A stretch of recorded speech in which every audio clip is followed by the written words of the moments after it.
Voces. DTV es todo lo que un país en democracia tiene que ser. DTV es tu voz en el Congreso. Este 2023, seguí eligiéndonos. DTV, el periodismo en el Congreso.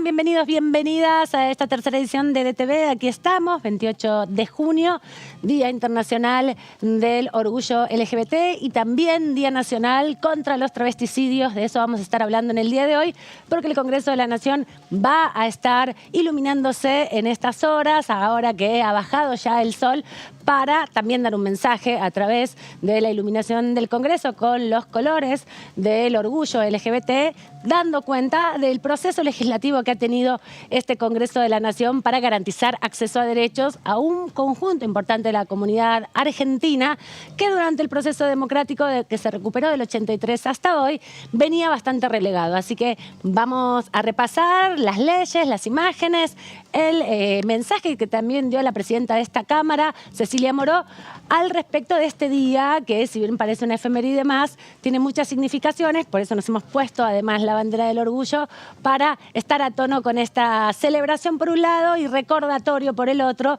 vinculado sobre todo con la violencia extrema que implica el crimen de odio y en ese sentido también el travesticidio, que en Argentina está legislado y la justicia también argentina va reconociendo con cierta lentitud, pero sí con contundencia. Esperamos que la Corte Suprema también lo haga en el mismo sentido, a partir de los litigios que van llegando a las distintas instancias judiciales para que se reconozca este tipo de crimen particular hacia una comunidad, hacia la comunidad travesti trans.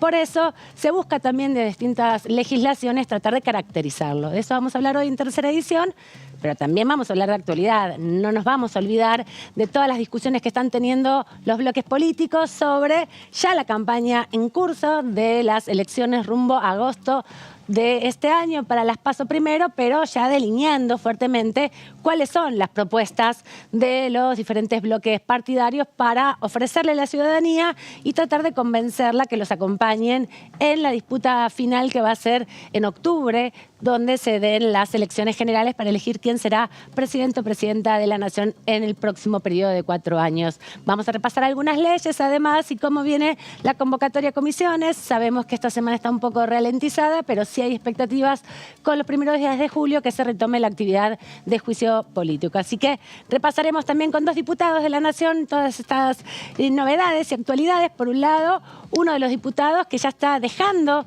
su participación por ahora, por lo menos en el Congreso, Pablo Tonelli, del PRO, de la Ciudad de Buenos Aires. Está llegando el periodo, al final de su periodo, después de como 12 mandatos que tuvo ya en la Cámara de Diputados. Y Agustín Fernández, diputado de Tucumán, que está en el otro sentido, justamente comenzando su trabajo aquí en la Cámara de Diputados, a partir de distintos reemplazos que se fueron dando en la lista oficialista. Él es uno de los que ingresó, entonces, también aquí en la Cámara de Diputados hace relativamente poco tiempo, y por eso estamos, bueno, teniendo este contraste justo que se da en este 2023, que hay renovación de la mitad de la Cámara. Primero saludar a mis colegas y compañeras que están aquí muy atentas.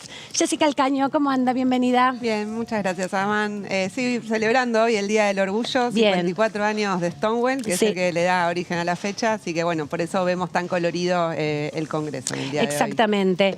Y Meli, ¿cómo anda? Bienvenida. Hola, Amanda, buenas tardes. Bueno, con un acto, ¿no? En las afueras del Congreso, que se ha iluminado como en cada fecha.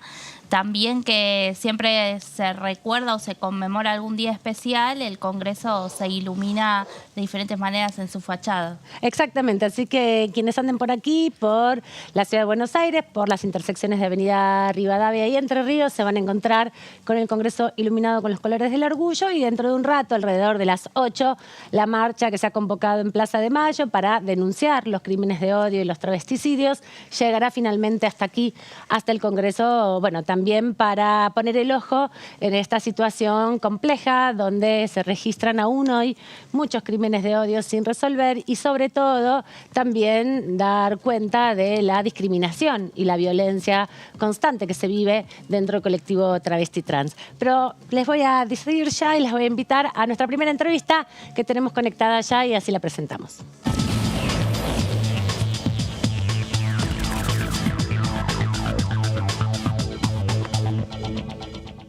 Le agradecemos al diputado Pablo Tonelli por este ratito aquí en la tercera edición. ¿Cómo anda? Bienvenido. Muy bien, por suerte. Buenas tardes.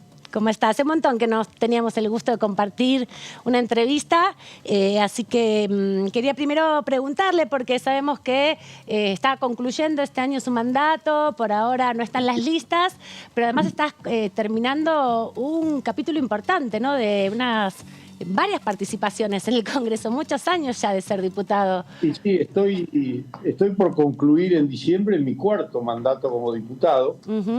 Y bueno, por eso es que me parece años. Precisamente...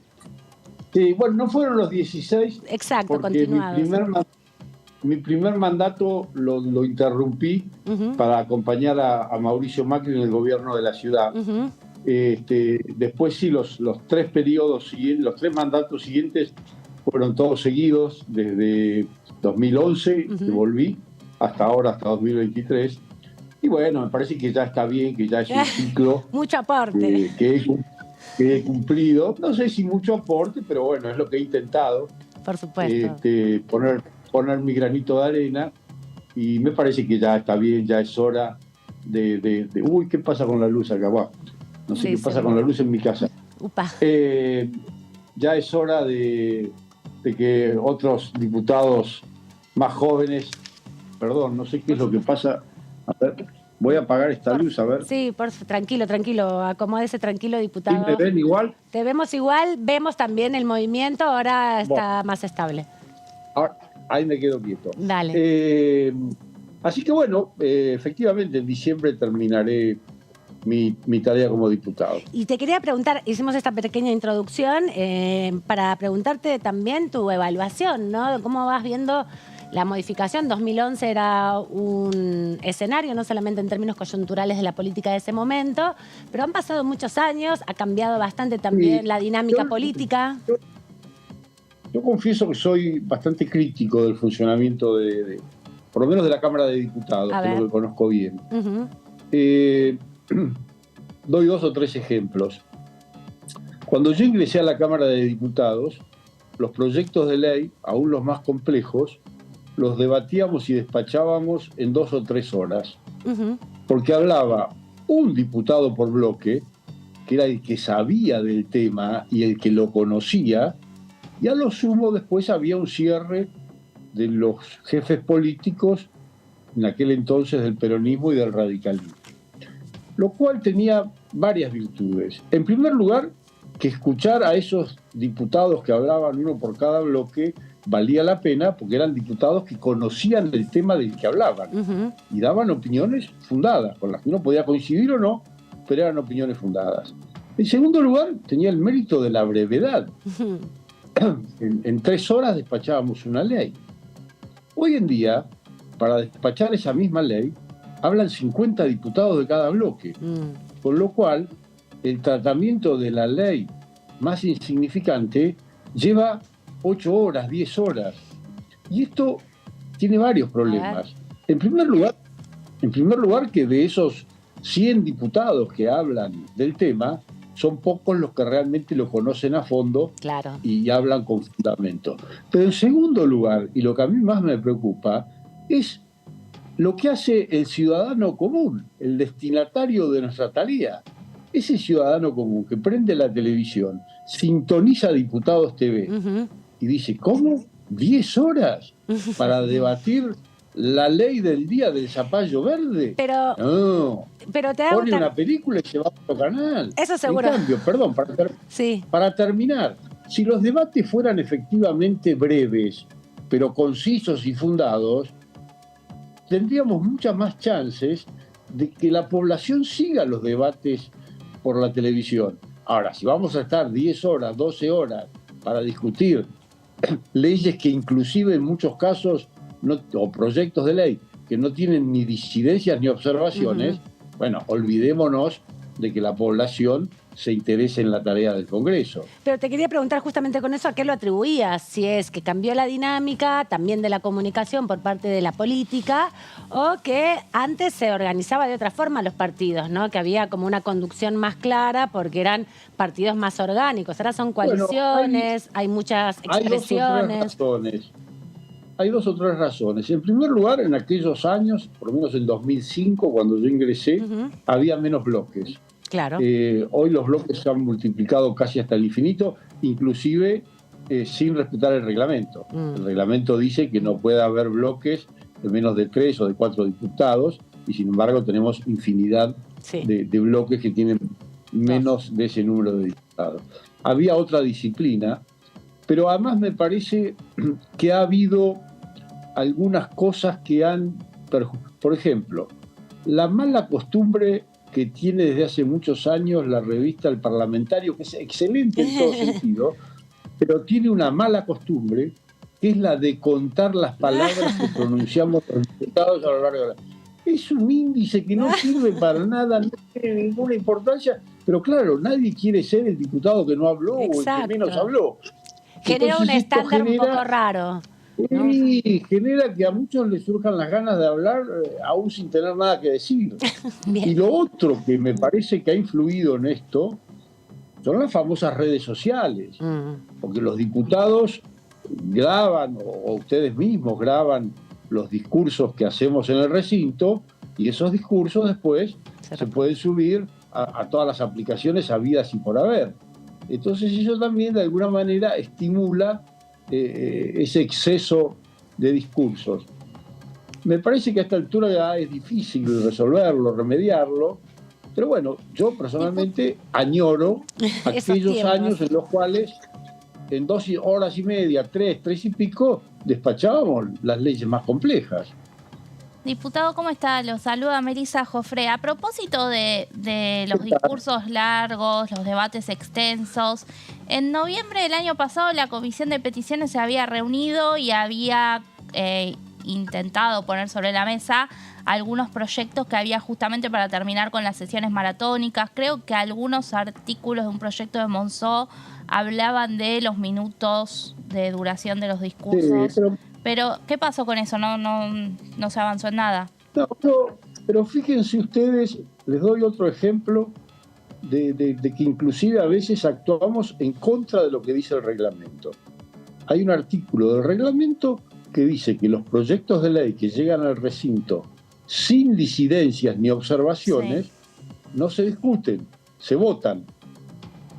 Bueno, yo les puedo hacer una lista de 100 proyectos que en los últimos años llegaron al recinto sin disidencias ni observaciones y que no los votamos directamente. Claro. Tuvimos que escuchar 30, 40 o 50 discursos que no correspondían, que violaban el reglamento. Entonces, yo creo que es más cuestión de que un día nos sentemos los diputados y nos pongamos de acuerdo respecto del funcionamiento de nuestra casa, respecto al funcionamiento de la Cámara, y tratemos de encontrar una solución. Sobre todo porque, insisto, a mí lo que más me preocupa de todo esto no es tanto que las sesiones se hayan hecho más largas. A mí lo que verdaderamente me preocupa es que yo creo que con esta forma de sesionar nos alejamos de nuestros representados. Nadie mira por televisión o escucha por radio una sesión que dura 20 horas. En cambio, si las sesiones duraran 3, 4, 5 horas y en esas horas se trataran varios proyectos de ley, posiblemente lograríamos que la gente se interese y siga los debates. Pero nadie sigue un debate que dura 10 horas. Claro. Sí, salvo, justo, ¿qué tal? Buenas tardes. Jessica Calcaño lo saluda, diputado. ¿Qué tal? Buenas tardes. A propósito de esto que decía, bueno, tuvimos igual ejemplos de debates que fueron muy seguidos por la sociedad. Recuerdo la del derecho al aborto, que fueron sesiones muy largas. ¿No cree que tiene que ver quizás a veces con los temas que se tratan para el interés de la sociedad? Lo mismo pasó con la 125 en su momento, en fin. hay temas que, claro, suscitan un interés extraordinario. Pero a mí personalmente, lo digo con toda sinceridad, a mí me encantaría que la población en general siga, no un debate cada 10 Claro. años que genera gran interés, sino que todas las semanas.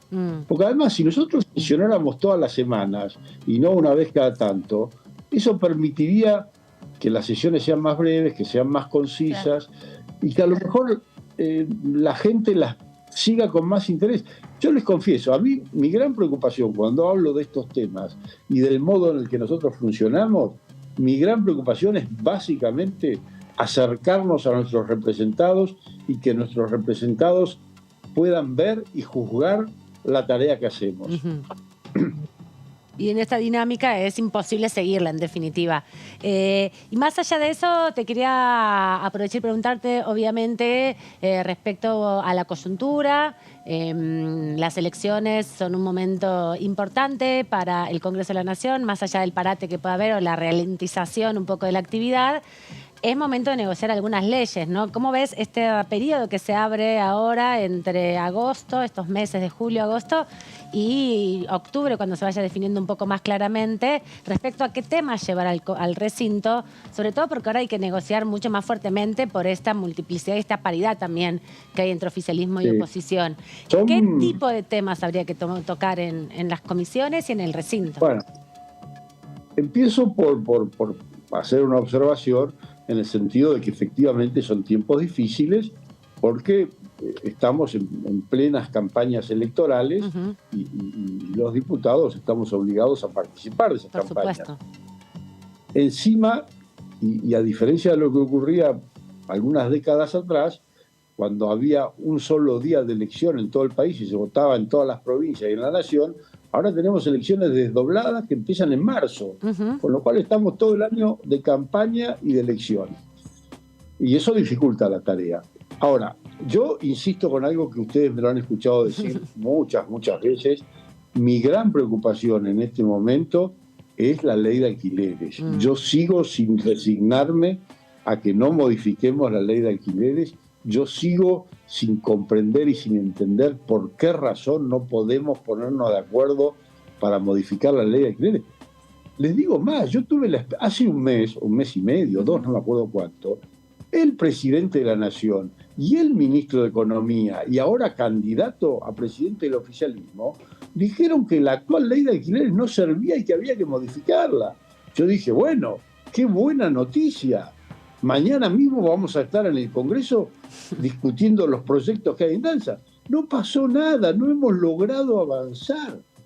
Yo les confieso que estoy temiendo irme del Congreso en diciembre sin haber resuelto este tema y realmente me iría con una especie de deuda hacia la sociedad si no logramos resolver este tema. Hay otros, por supuesto, pero este me parece que es acuciante, es fácil de resolver, están los proyectos, están los dictámenes de comisión. Es una lástima que no... Y en tu experiencia política, ¿qué entendés que está pasando? Porque hay tanto oficialismo con su proyecto en particular, pero la oposición tiene un proyecto de consenso, lograron emplazar a las comisiones y hoy no pueden destrabar esa situación cuando hay una mayoría opositora dentro de la Cámara de Diputados. ¿Qué pensás que está faltando ahí de discusión? Y está faltando que el oficialismo... Porque más allá de que podemos ser más los opositores que los oficialistas en torno a un dictamen de la reforma de la ley de alquileres, no hay que perder de vista que en definitiva siempre es el oficialismo el que de alguna manera maneja la Cámara y resuelve cuándo hay sesión, qué temas se tratan, etcétera. Y bueno, allí el oficialismo me parece que ni siquiera ha tomado en cuenta los dichos del presidente y del ministro de Economía. En fin, yo no termino de entender muy bien por qué. Hubo una convocatoria en diciembre, ¿no? En una situación un poco... Sí. Se frustró. Se frustró ahí. Yo les hablo con toda sinceridad. La verdad es que no sé cuál es la razón por la cual no podemos tener una sesión en la que debatamos y eventualmente aprobemos una modificación de la ley de alquileres. Ahora, diputado, sobre el tema de ley de alquileres, cuando salió el dictamen de las comisiones de mayoría, hubo muchos cuestionamientos o preocupación de parte de los inquilinos, justamente porque veían que era un retroceso en cuanto a la fijación del precio, la duración de los contratos, y es una preocupación bastante extendida de lo caro que están los alquileres, la extensión de los alquileres temporarios. ¿Cree que se debería reconsiderar el dictamen que sacaron desde la oposición sobre estos cuestionamientos? Y en primer lugar, yo no he escuchado esos supuestos reclamos de los inquilinos. En segundo lugar, yo no tengo ninguna duda de que esta ley, la 27.551 creo que es, o 515, si alguien ha perjudicado, es a los inquilinos.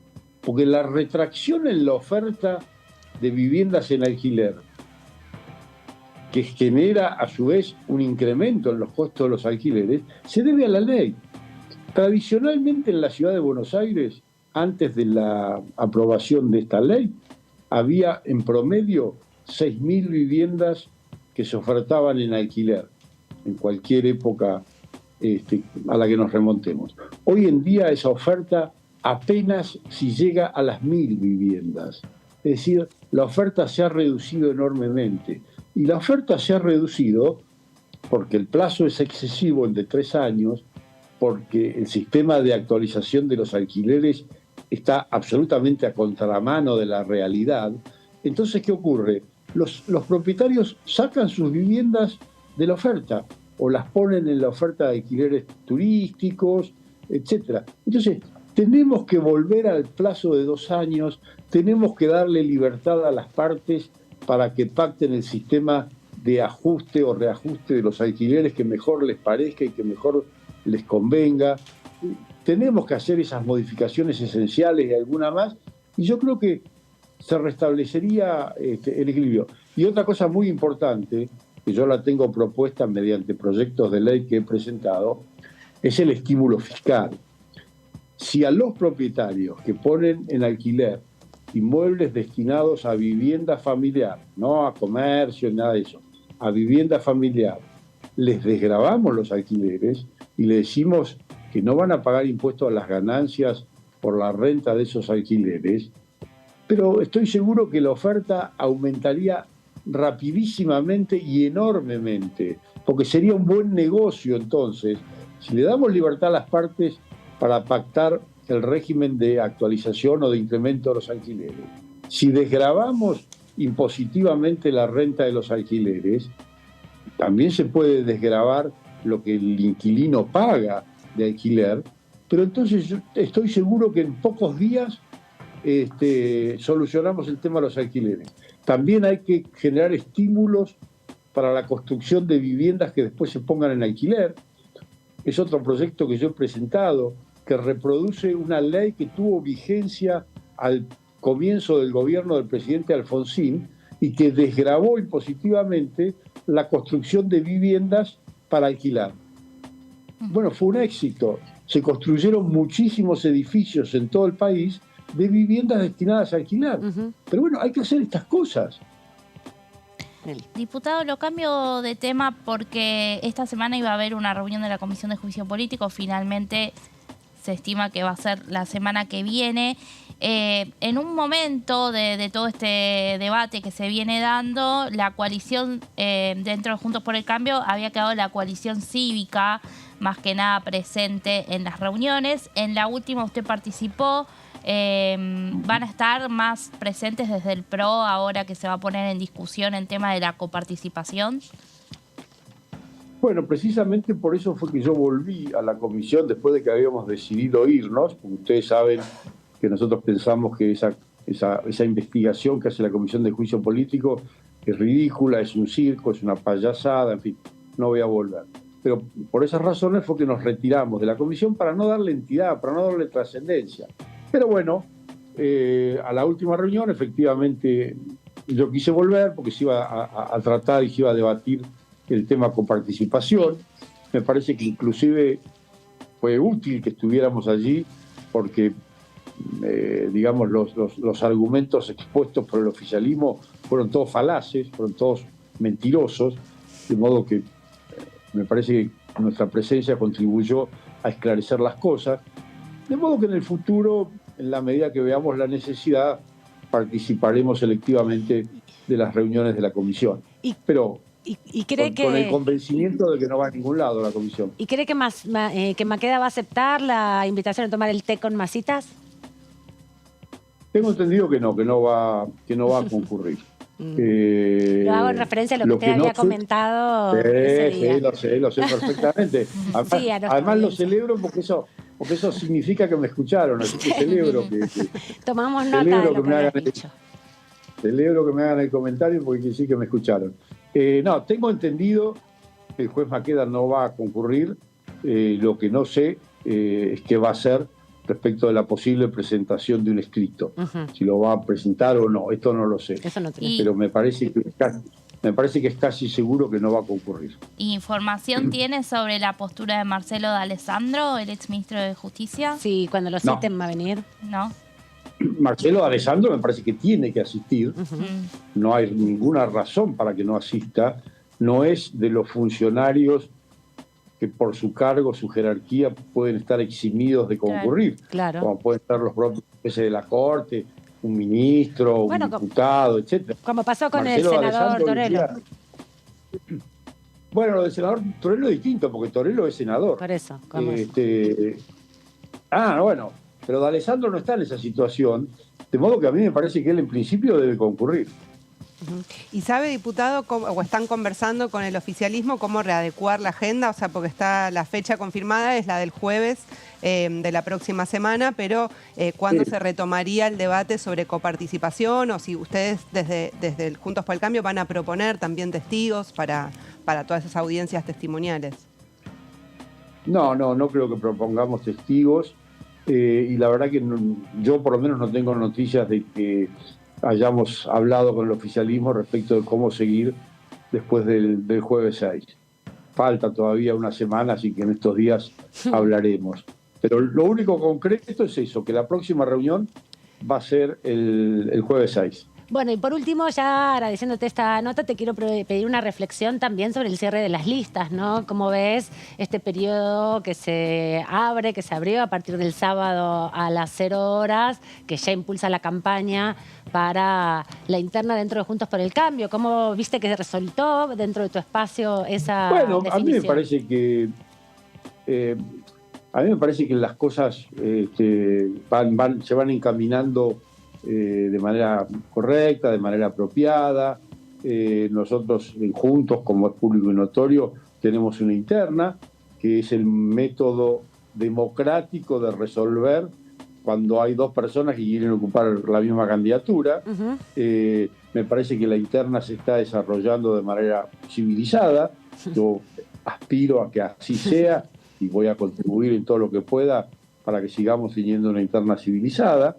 Me parece que es una buena oportunidad que tenemos que aprovechar, no solo nosotros, sino todos los candidatos y todas las fuerzas políticas, para explicarle a los ciudadanos qué nos proponemos hacer, qué prometemos hacer, qué ideas tenemos respecto al futuro gobierno, y bueno, para que la gente decida lo más informada posible. De modo que es un tiempo importante en la vida de una república y al que hay que prestarle atención. Gracias, Pablo Tonelli, por este ratito aquí con la tercera edición. Un gusto. A ustedes, que sigan muy bien, hasta pronto. Y sigan escuchándome cuando hablo en la comisión de Juntos. Te escuchamos siempre. Siempre te escuchamos. Cada vez que venís, decimos, vino Pablo Tonelli, acá hay algo importante que va a pasar. Bueno, gracias. Hasta pronto. Luego. Adiós, diputado.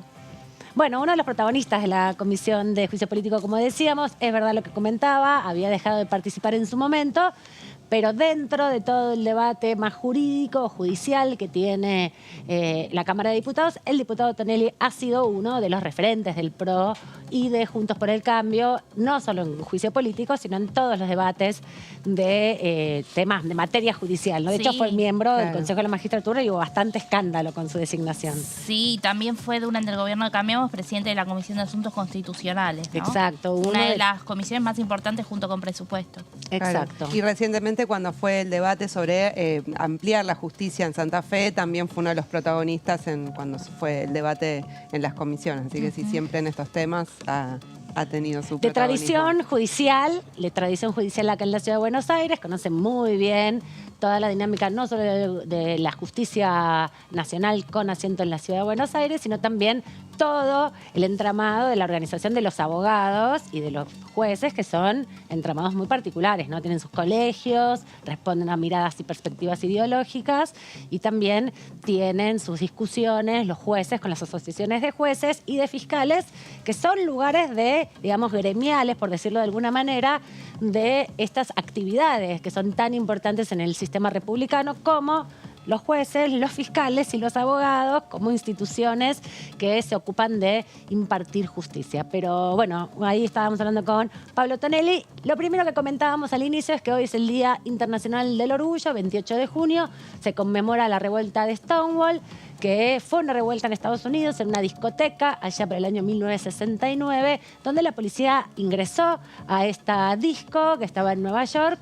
Hubo una represión muy brutal, donde principalmente en este bar, en este boliche, se reunía la comunidad travesti, la comunidad trans y la comunidad lésbica de Nueva York. Y en esa revuelta, que se conoció una resistencia a la represión policial que buscaba desalojar el local, al día siguiente, entonces, el 28 de junio se hizo la primera movilización de la comunidad LGBT, de la comunidad de lesbianas, travestis y trans en Estados Unidos, y a partir de ahí se establece este día como un día de lucha internacional que todos los países del mundo donde no es un crimen ser gay o travesti o lesbiana en términos de peligro de la vida, hay manifestaciones públicas. En los más de 80 países donde esto todavía hoy está penado con la muerte, se hacen acciones de llamamientos globales contra la persecución a la comunidad de lesbianas, gays, travestis y trans y personas no binarias intersex. Por eso es un día muy importante para tener en la agenda mundial.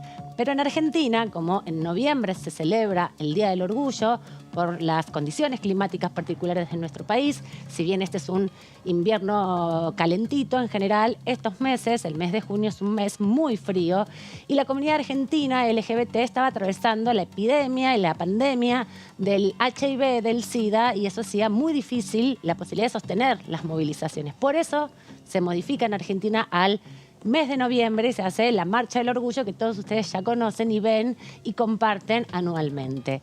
Pero el 28 de junio sigue siendo una jornada importante a nivel mundial y por eso desde el año 2016 la comunidad travesti de Argentina decidió retomar esta fecha simbólica para todo el mundo como Día Nacional contra los Travesticidios y los crímenes de odio, pero principalmente contra los travesticidios, que son una situación de mucha violencia extrema hacia la comunidad travesti que se cobra muchas vidas a lo largo de todos los años en la Argentina. De esta manera, el Congreso de la Nación manifestó públicamente a través de las redes sociales su recordatorio del día de hoy, 28 de junio, Día Internacional del Orgullo LGBT y Día Nacional de los Travesticidios. El orgullo por la diversidad sexual tiene normas que lo acompañan. Matrimonio igualitario, identidad de género, reproducción médicamente asistida, donación de sangre sin discriminación, inclusión laboral trans.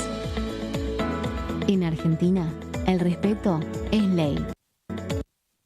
Sigamos trabajando por un país más inclusivo, uniendo voces.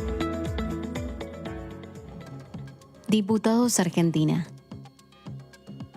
Y como de leyes vive este Congreso, vamos a hacer un repaso de algunas de las leyes de la inclusión en estos 40 años de democracia, no solamente las leyes que se aprobaron en los últimos años, sino también vamos a repasar un poquito la historia.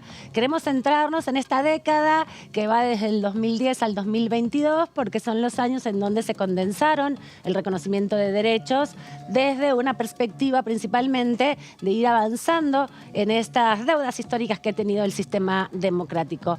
Lo más reciente ha sido la respuesta integral al VIH, hepatitis virales, infecciones de transmisión sexual y además enfermedades o infecciones de transmisión bacteriana, que es una deuda de la democracia de hace muchos años, porque en la década de los 90 se hizo la primera ley nacional de SIDA y venía trabajándose fuertemente con la necesidad de una respuesta integral, porque la comunidad LGBT, principalmente la comunidad gay del mundo y de la Argentina, se ve muy expuesta a la infección del VIH y además está altamente estigmatizado, como ustedes bien saben, desde la década de los 80, cuando se descubre principalmente el VIH, el virus de inmunodeficiencia humana. Un esfuerzo muy grande de la comunidad homosexual argentina, sobre todo para que se apruebe esta ley que finalmente se concretó el 18 de julio del 2022 bajo el número 27.675, que es la forma que ahora podemos reconocer esta ley, muy importante porque incluye,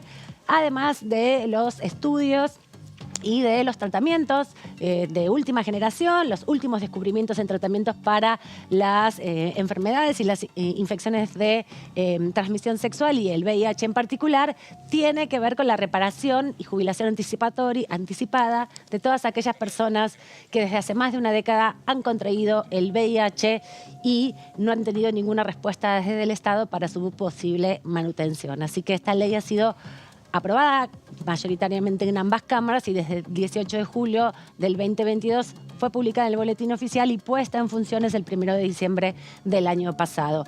Nos centramos en un año antes, el 24 de junio del 2021, bajo el número 27.636, se aprobó la Ley de Promoción de Acceso al Empleo para la comunidad travesti trans, con el nombre de Diana Zacayán y Luana Berkins, dos de las activistas más importantes de este país que lucharon por la comunidad travesti de Argentina, y en su homenaje lleva este nombre. Hemos hablado ya de la ley esta semana, al principio de la semana, porque el sábado se cumplió su segundo aniversario. En 2013, el 5 de junio, se aprobó justamente una ley muy importante también que tiene que ver con la inclusión y que hoy, Día del Orgullo, también se reconoce como un avance legislativo.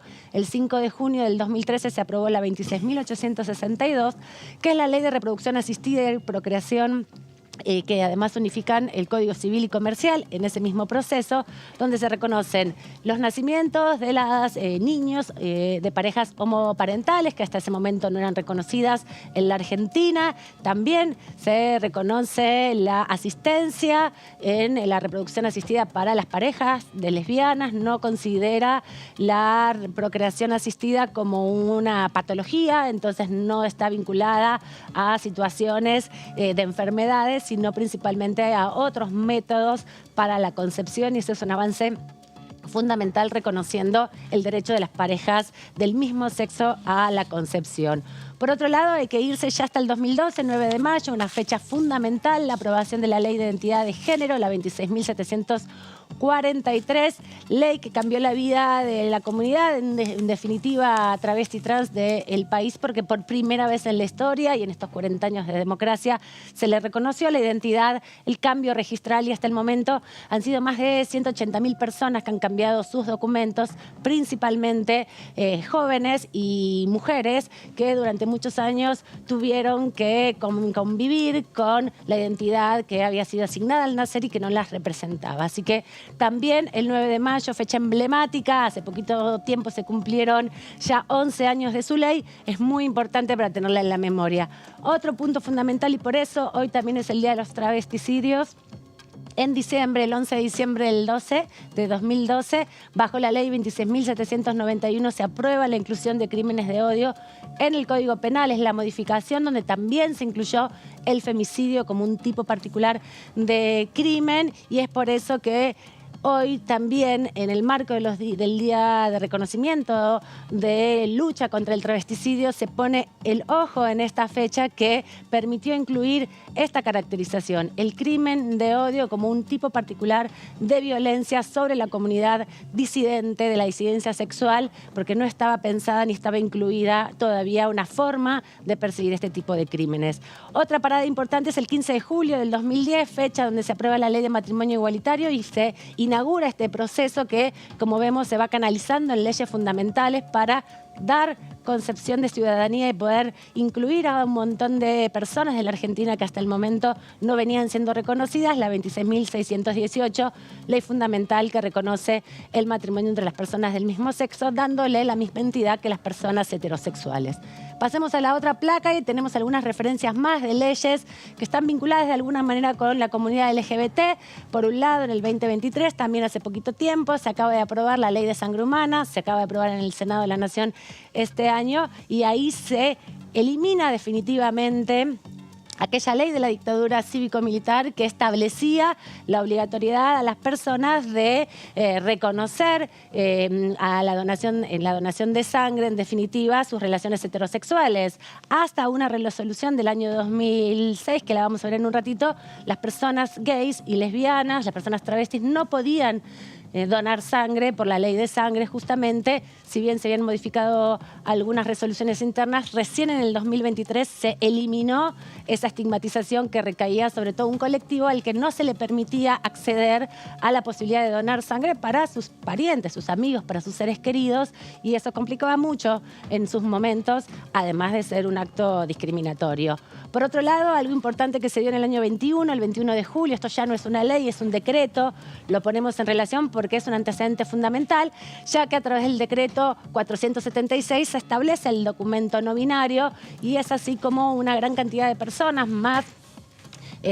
Leía hace unos días que es un número importante, son 12.655 las personas que cambiaron su DNI, 528 hasta diciembre del año pasado que habían cambiado su DNI o habían optado por un DNI no binario. El censo del 2021 así lo registró. Fechas importantes, Ley de Educación Sexual Integral en el 2006, la 26.150. Allí se incorpora también una política fundamental para desnaturalizar que la heterosexualidad es la normalidad, incorporar entonces todo el bagaje cultural, teórico, que existe hace muchos años, hace muchos siglos, podríamos decir, y que viene cuestionando este concepto de la heterosexualidad obligatoria. A través de la Ley de Educación Sexual Integral se ponen todos esos derechos también a disposición de las infancias. 1990, ya muchas décadas atrás, 16 de agosto, la Ley Nacional de SIDA, como les decía, la 23.798, que es el antecedente a la que se acaba de aprobar el año pasado. Y en 1988, otra ley fundamental, que es la ley antidiscriminación, que todavía no se ha modificado en Argentina y que requiere actualizaciones urgentes, sobre todo para reconocer los actos discriminatorios hacia la comunidad de las disidencias sexuales, que hoy no está explicitada en la ley, sino a través de algunas resoluciones que tuvo que hacer el INADI, principalmente, que es creado en este año y que habilita de algún modo la posibilidad de denuncias de hechos de discriminación por también orientación sexual y también razones de género. Vamos a compartir, ¿les parece?, un video de la presidenta de la Cámara, Cecilia Moró, donde saluda este día, 28 de junio, Día Internacional del Orgullo LGBT. ¿Por qué tengo que amar según los otros dicen? Trata de entender las cosas de mi mundo. La vergüenza real es no poder gritar. Yo soy lo que soy.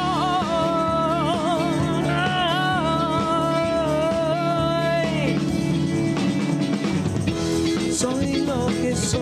No tengo que dar excusas por eso. Nadie hago mal. El sol sale igual. Para mí, para todos. Tenemos una sola vida sin retorno. ¿Por qué no vivir como de verdad somos? No quiero fingir, no voy a mentir. Yo soy lo que soy.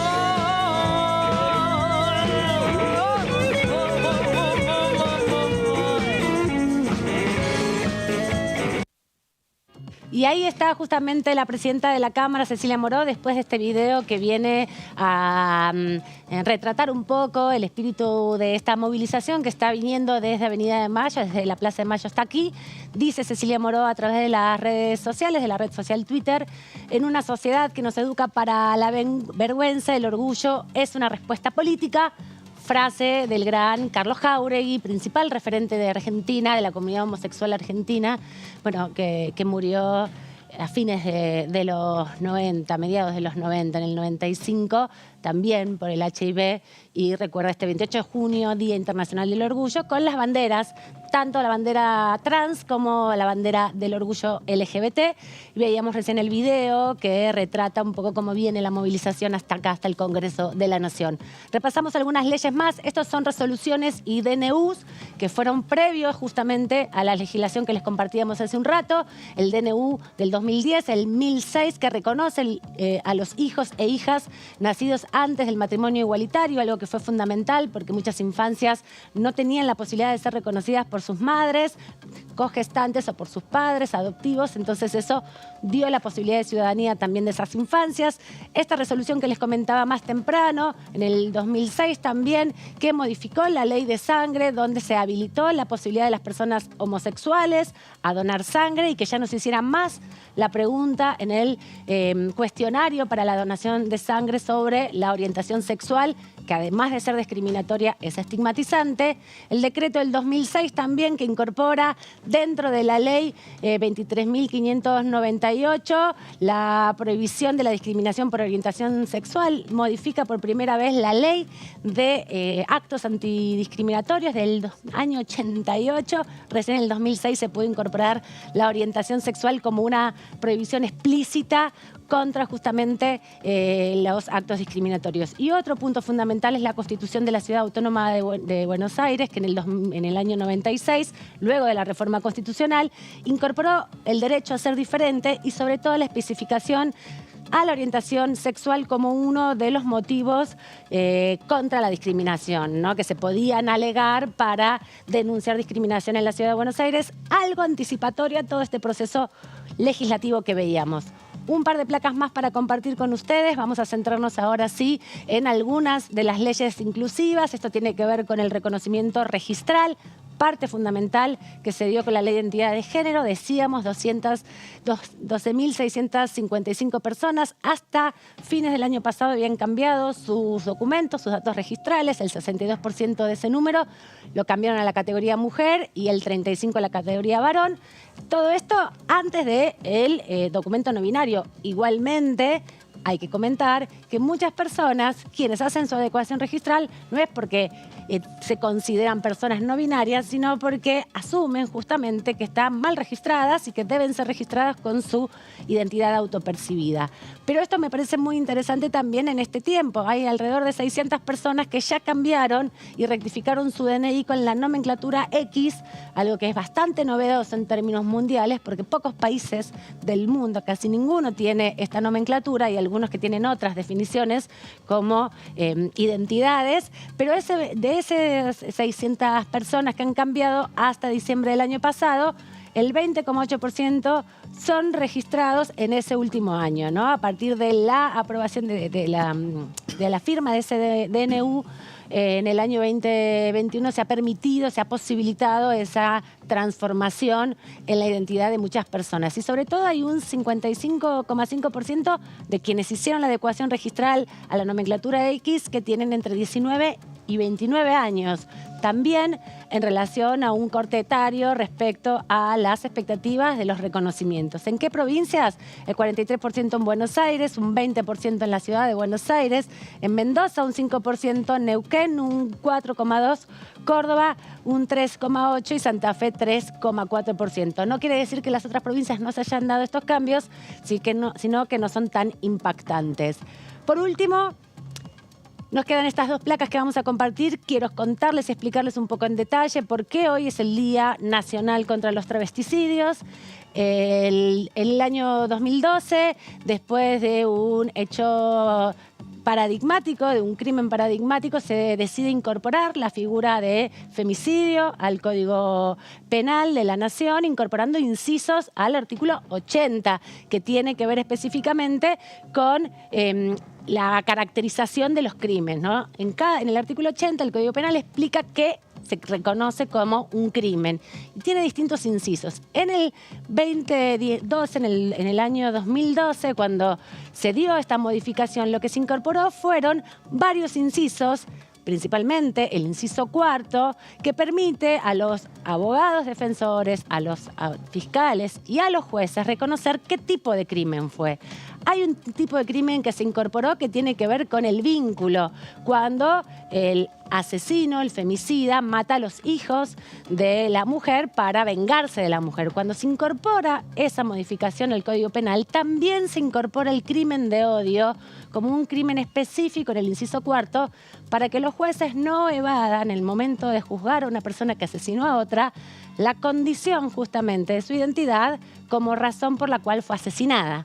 Ese es el inciso 4 dentro del artículo 80. Otros que se incorporaron, bueno, la figura del femicidio en el artículo 11 y el femicidio vinculado en el inciso 12, que son parte del artículo 80, que robustece entonces a través de esta modificación en 2012 la posibilidad de juzgar los crímenes específicos que hasta ese momento no habían podido ser juzgados de ninguna manera. Hay en Argentina entre 10 y 15 denuncias de crímenes de odio y de acciones de violencia extrema por odio de género. Y también lo que se plantea es que esos ataques son específicamente contra la comunidad LGBT. Se pudo construir en el inciso 4 el crimen de odio como una caracterización particular sobre la identidad de las personas, sobre todo las identidades disidentes. Son considerados crímenes de odio porque están motorizados, justamente esto es lo que dice el inciso y lo que ha dicho también la jurisprudencia, por la orientación sexual o la identidad de género de las víctimas. Y además, el asesinato, hay que entender, es la forma más extrema de esa violencia, pero el crimen de odio también se representa a través de agresiones, a través de golpes, a través de la discriminación y también la discriminación y la violencia en el ámbito educativo y en el ámbito sanitario. Por todo esto, entre otras cosas, la comunidad travesti trans de la Argentina ha decidido recuperar el 28 de junio como fecha fundamental para entender y construir la denuncia por el travesticidio social, que es justamente esta caracterización del crimen de odio que constituimos todos nosotros y todas nosotras cuando ejercemos constantemente comentarios, acciones discriminatorias contra la comunidad LGBT. Así que me parece importante repasar para enfocar por qué este día se cuela de una manera tan impactante en nuestra agenda, siendo un día internacional de lucha por el reconocimiento de los derechos de las personas lesbianas, gays, travestis, transexuales, transgéneros, intersexuales, no binarias, bisexuales, pansexuales, que sufren violencia constantemente, pero en particular en Argentina haciendo foco en esta situación, los crímenes de odio y el travesticidio. Nos vamos a despedir de este bloquecito entonces con este video que también presentó hoy el Ministerio de las Mujeres, Género y Diversidad de la Nación para dar cuenta de este 28 de junio, Día Internacional del Orgullo y Día Nacional contra los Travesticidios.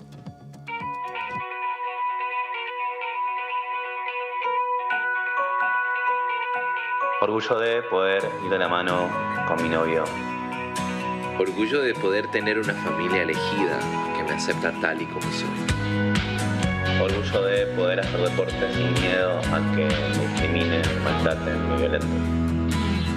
Orgullo de vivir en un país donde la identidad es un derecho.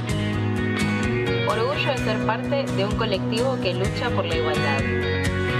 Tengo orgullo de tener mi DNI con mi nombre y con mi género. Orgullo de poder ser quien soy y amar a la persona que amo, en un país que respeta mis derechos y los de mi colectivo.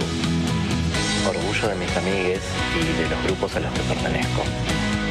Orgullo de vivir en un país donde el trato digno es un derecho. Orgullo de ser quien soy.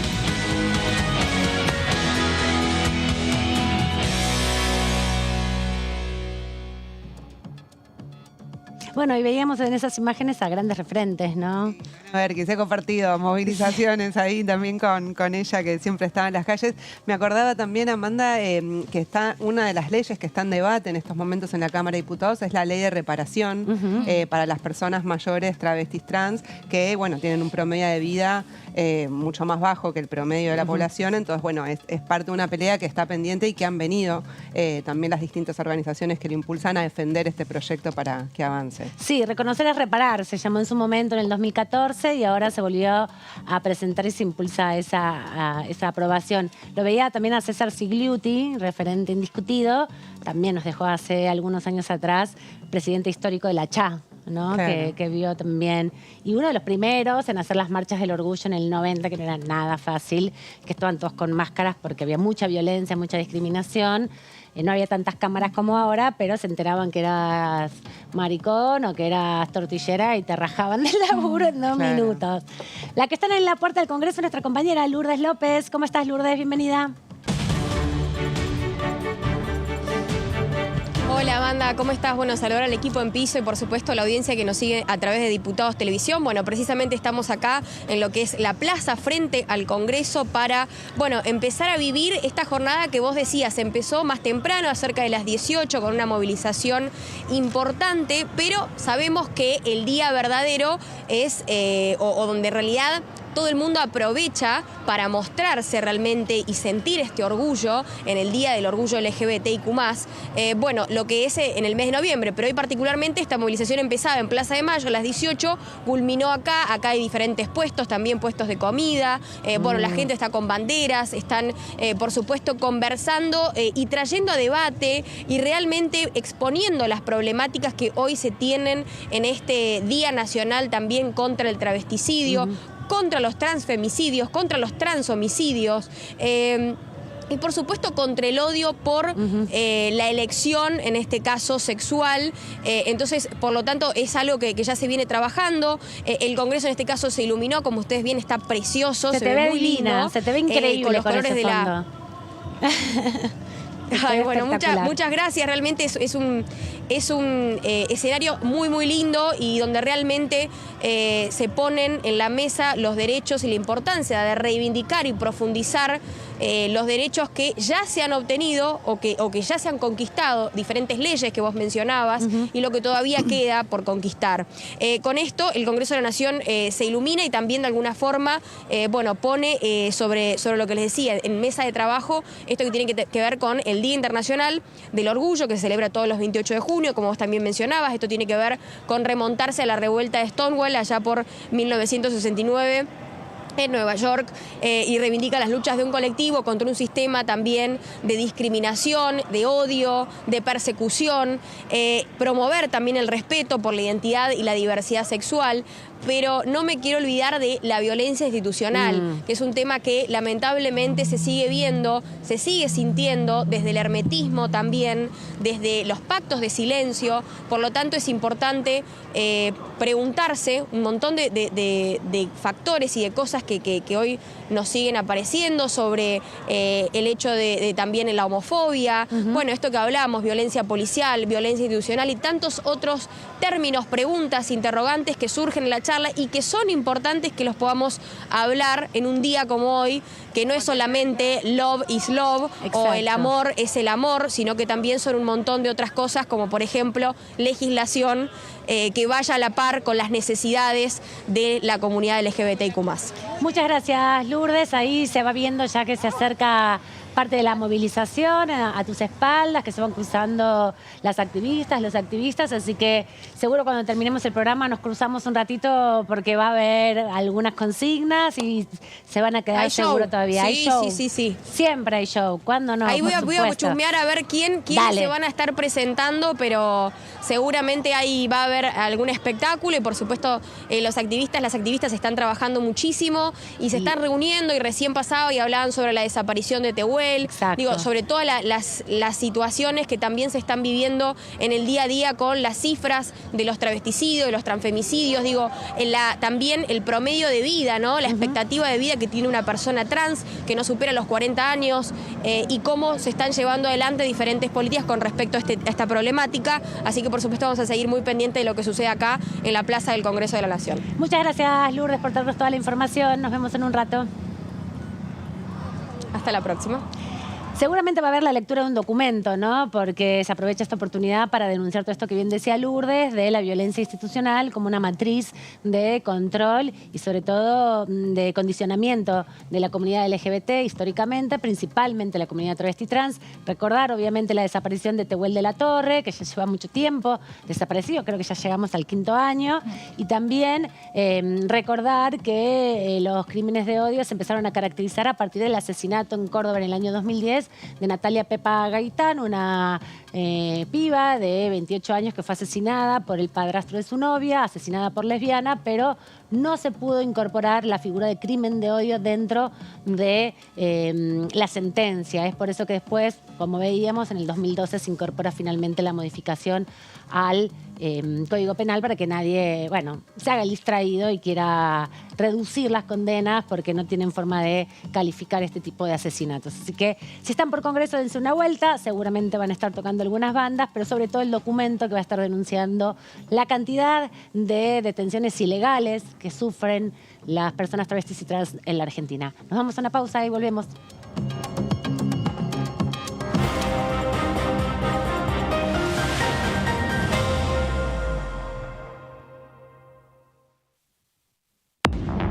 Hola, hola, hola, ¿cómo andan? Aquí estamos en Todo Cultura.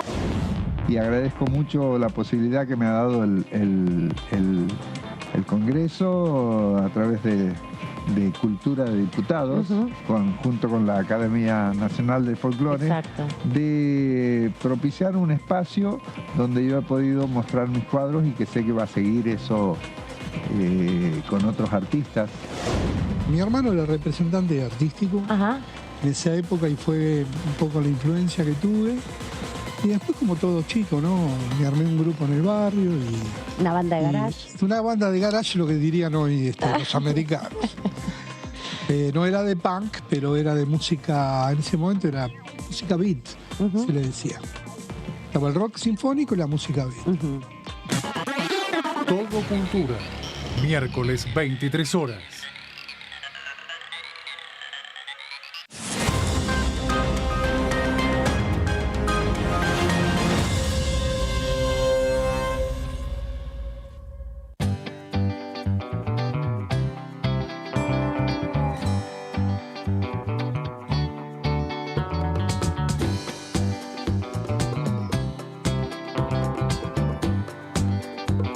Para hacer visible y formalizar el trabajo en casas particulares, creamos el programa Registradas, generando empleo digno y de calidad. Inscribiendo a una trabajadora de casas particulares, formalizás un puesto de trabajo y asegurás que acceda a todos sus derechos. A través del programa Registradas, durante los primeros 6 meses, el Estado cubre el 50% del sueldo de las nuevas trabajadoras. Una herramienta para visibilizar, formalizar y reconocer el trabajo del personal de casas particulares. Argentina Presidencia.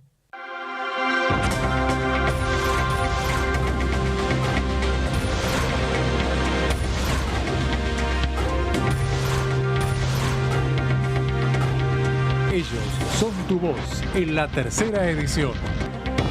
DTV, el periodismo en el Congreso.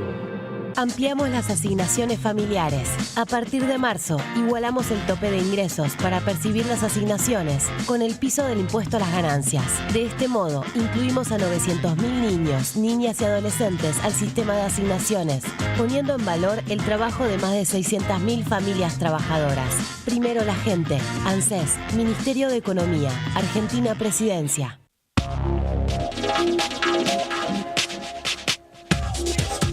DTV es información, diálogo, análisis. DTV es federalismo, pluralidad de voces, libertad de expresión. DTV es todo lo que un país en democracia tiene que ser. DTV es tu voz en el Congreso. Este 2023, seguí eligiéndonos. DTV, el periodismo en el Congreso.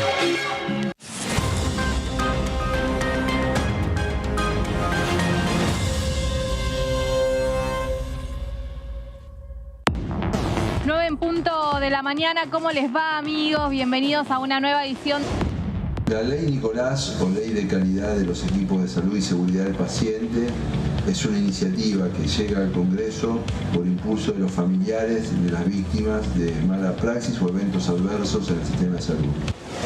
Lo importante acá es que se pudo avanzar con una ley que es clave para aquellos que nosotros habitualmente asistimos por cualquier emergencia, tenemos familiares que se atienden, y que existan estos protocolos para minimizar los percances y los accidentes, y también que haya un protocolo de acciones.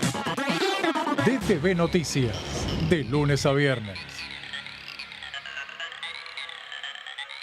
Exportamos bienes por más de 88.000 millones de dólares en 2022. Y detrás de ese dato hay un movimiento económico que llega a cada rincón del país. Primero la gente. Ministerio de Economía. Argentina Presidencia.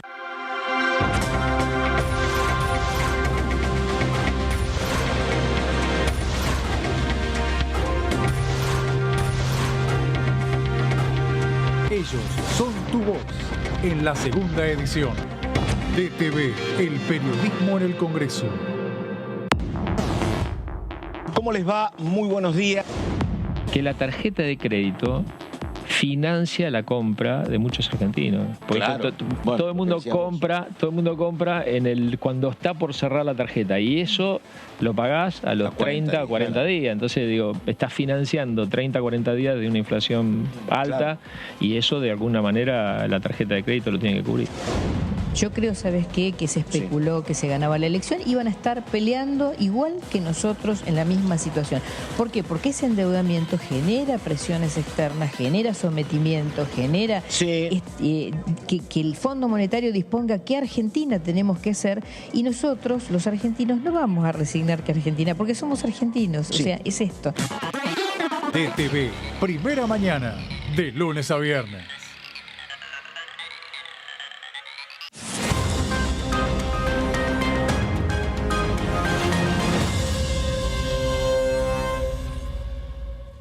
Continúa abierto el registro de acceso para los subsidios a la energía. Ahí podrás realizar la solicitud para acceder a los subsidios de gas y electricidad. Ingresá a www.argentina.gov.ar/subsidios y completa el formulario de inscripción. Acordate de tener las facturas a mano, ya que se te van a solicitar datos de medidor y número de usuario. No hace falta que el servicio esté a tu nombre. Con la segmentación energética, construimos un sistema energético más justo y sustentable, y seguimos acompañando a quienes más lo necesitan. Secretaría de Energía, Ministerio de Economía, Argentina Presidencia.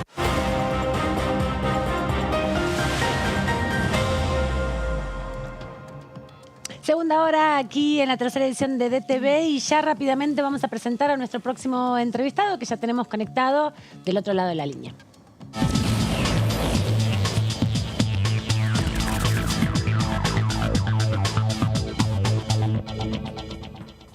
Le agradecemos al diputado del oficialismo de Unión por la Patria, tengo que decir ahora, frente de todos. Bueno, después del 10 de diciembre, hay que decirlo en definitiva. Diputado Agustín Fernández de la provincia de Tucumán, ¿cómo anda? Muy buenas tardes, Alma. Muchas gracias por este contacto. Bien, acá en Tucumán, y le agradezco profundamente esta nota.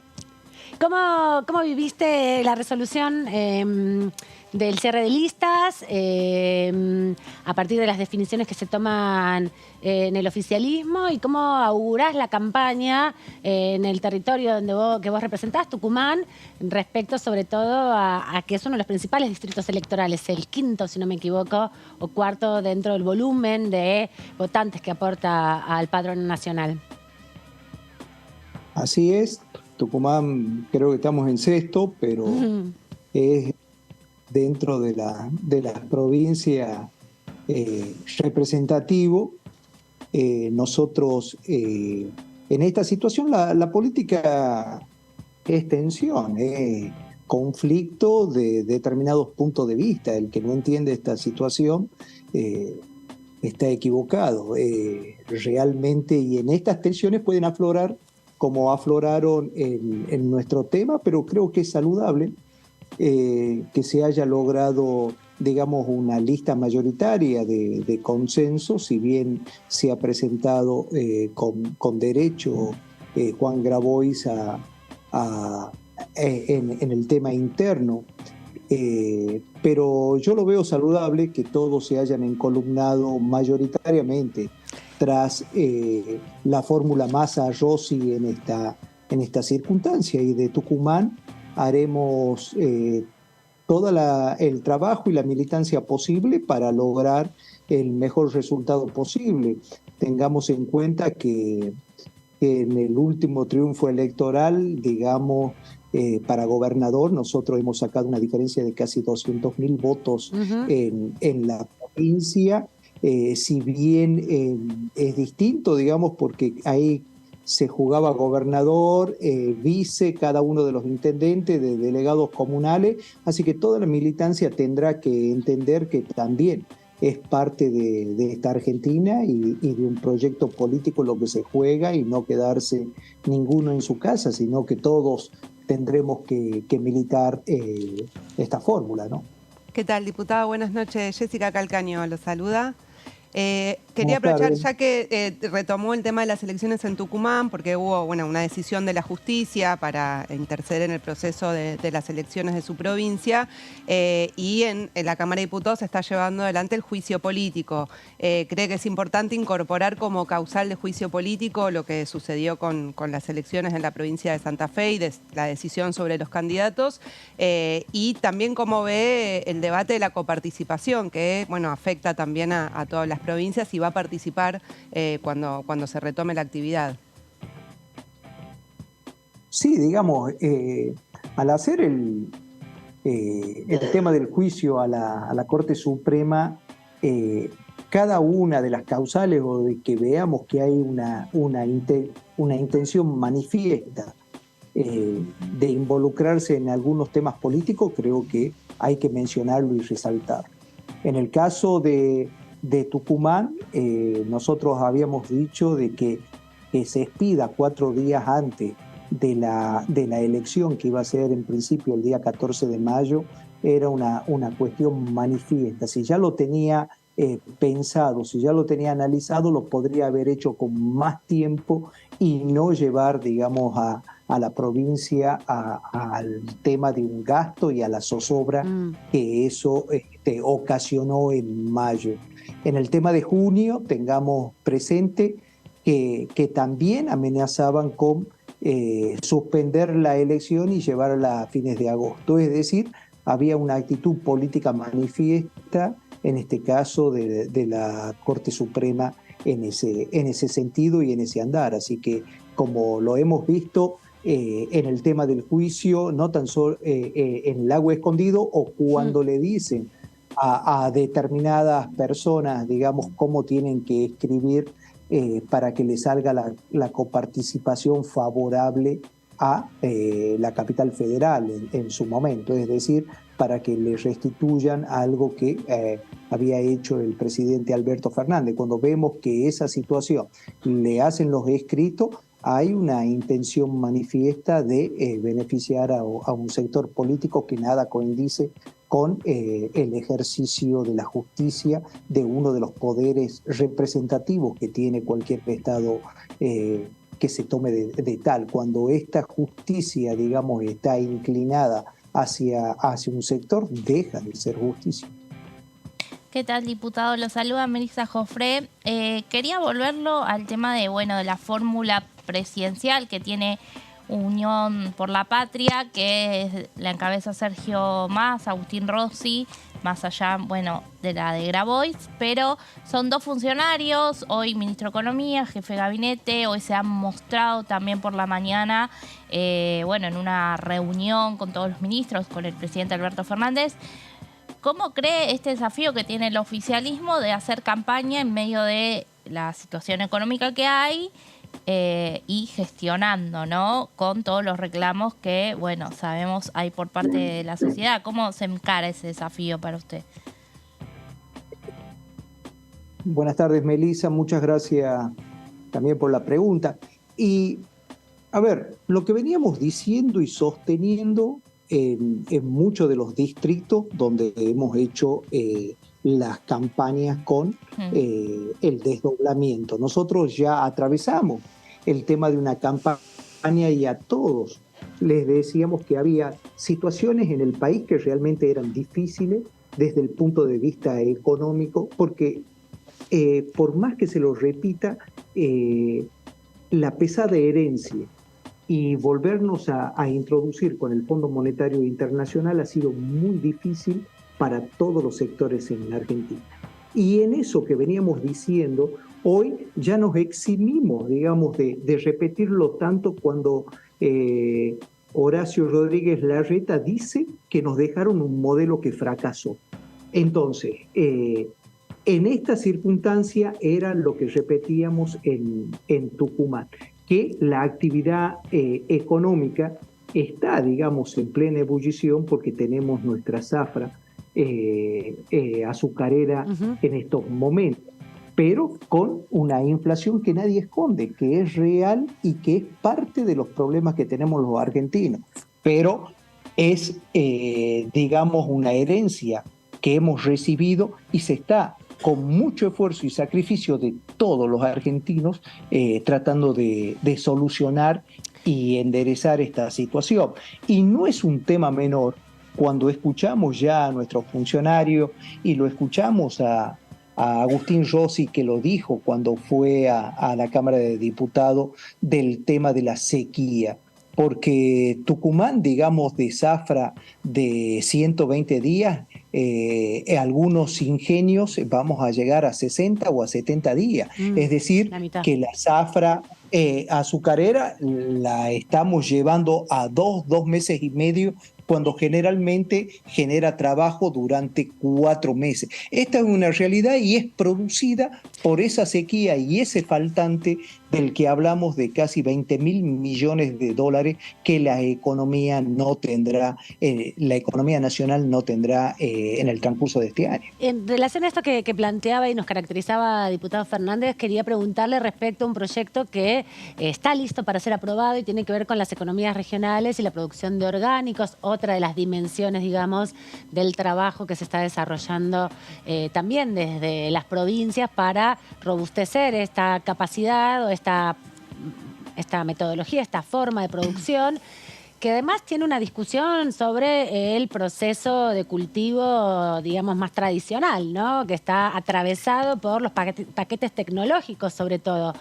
¿Cómo piensa que se puede dar esa discusión y también qué mirada tiene respecto a, bueno, no digo una contradicción, pero sí una posición justamente de en el mismo territorio con tener que convivir producciones orgánicas con producciones que son a base de químicos?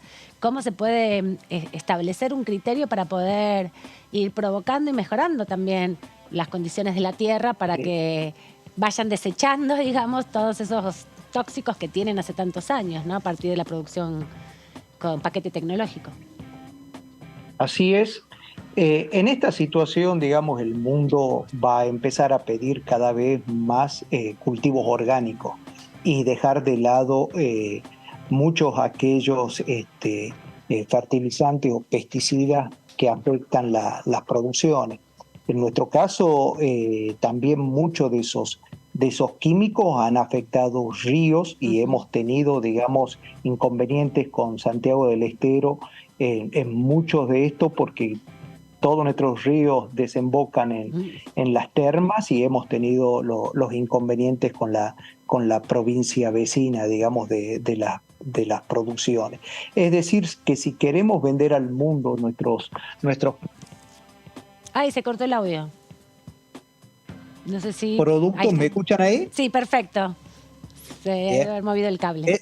Esos productos tendrán que ser cada vez más orgánico y dejando de lado la situación. Esto también conlleva la mano de obra. La mano de obra en esos lugares que generalmente para nosotros permite introducir más mano de obra. Exacto. En este sentido, en la generación de puestos de trabajo que no es menor. Discúlpeme, en la producción orgánica se incorpora mayor mano de obra, obviamente, por el modelo productivo que en la producción que no es orgánica. Sí, por lo menos en las cuestiones en Tucumán genera más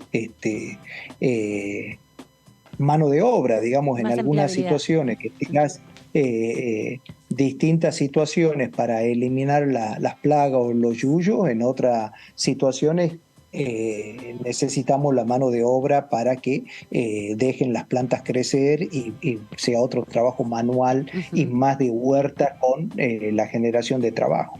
Bien. Así que también en las, en las cantidades de hectáreas plantadas también genera otra situación, porque vemos que hay una alta concentración, si vamos a distintos puntos de vista, o sea, grandes firmas pueden concentrar, por decir algo, la industria lechera o grandes pan de limón concentran la producción del limón en Tucumán, o los grandes ingenios van concentrando y son ellos de los dos lados del escritorio, es decir, son los productores del azúcar y se quedan también con el terreno de los cañeros en Tucumán en esta situación en la producción, que llegando a otra forma más orgánica podrán subsistir, digamos, más los minifundistas. Y diputado, recién usted respondía a la pregunta de mi compañera y mencionaba la pesada herencia, ¿no? Hoy escuchábamos, ayer y hoy escuchamos al ministro de Economía, Sergio Massa, explicando que la deuda con el FMI es un condicionante permanente en la economía. Entonces quería preguntarle qué distinto se puede hacer a lo que se hicieron en estos casi 4 años de gobierno para la etapa que viene, ¿no? O sea, teniendo ese condicionamiento en el país y, bueno, sabemos que el acuerdo, bueno, por lo menos lo que ha dicho la vicepresidenta, es un acuerdo inflacionario también. Sí, bien lo dices en eso, Jessica, pero es algo que heredamos y es una deuda que no se la puede ignorar y que hay que afrontarla de algún modo. Las diversas formas, digamos, de enfrentarlo, teníamos vencimientos de pago, en una refinanciación de pagos para llevarlo más adelante a esta situación y no que todo recaiga con vencimientos en este año o en el transcurso del año que viene. A partir de ahí vemos cómo dicen que van a ir a una serie de recortes o enfriar el tema de una economía para poder hacer los ajustes necesarios para tener los recursos, si se quiere, para pagar la deuda. Desde nuestro punto de vista y lo que sostenemos acá o vemos en el interior, hay que hacerlo con mayor generación de la economía, es decir, darle más volumen, que si bien tenemos un condimento inflacionario en esta situación, ir tratando de reducirlo, pero con un crecimiento de la economía y no enfriando la misma. O sea, sería el punto de vista, porque si no, eso generaría situaciones de despidos y todo, y es como un empezar de nuevo en muchas situaciones, pero mientras tanto hay familias que caen, digamos, en la desesperación, en la desocupación, que quedan sin puesto de trabajo, con pocos años de jubilarse. Lo hemos vivido, digamos, a estas situaciones con el cierre de ferrocarriles, con el cierre de muchísimos pueblos que eran prósperos, y en ese ajuste terrible se ha visto cómo estos pueblos han desaparecido y nunca más, por más que vuelva la situación económica, se han podido recuperar del golpe que significó no tener los ferrocarriles en el interior. Nosotros lo hemos vivido a esa situación y al pueblo y a la gente que habita esos pueblos, cómo ha quedado sumido en una tristeza total. Diputado, quería consultarle, si bien esta semana había solamente una reunión de comisión y se estima que, bueno, antes del receso quizás pueda haber una sesión, como no, la actividad parlamentaria va a mermar seguramente con la campaña, pero queda otro semestre por delante, obviamente. ¿Y qué proyecto usted espera que se pueda avanzar, que todavía esté trabado, o que sea un proyecto que usted esté impulsando en alguna de las comisiones que integra y que, bueno, que este año por lo menos se pueda poner en debate? Sí, en ese sentido tienes razón, digamos, con una campaña electoral por ahí extensa, porque tendremos al margen del desdoblamiento y elecciones casi en todas las provincias todos los domingos, tendremos las PASO, las generales y así como está, vamos a un escenario de balotaje.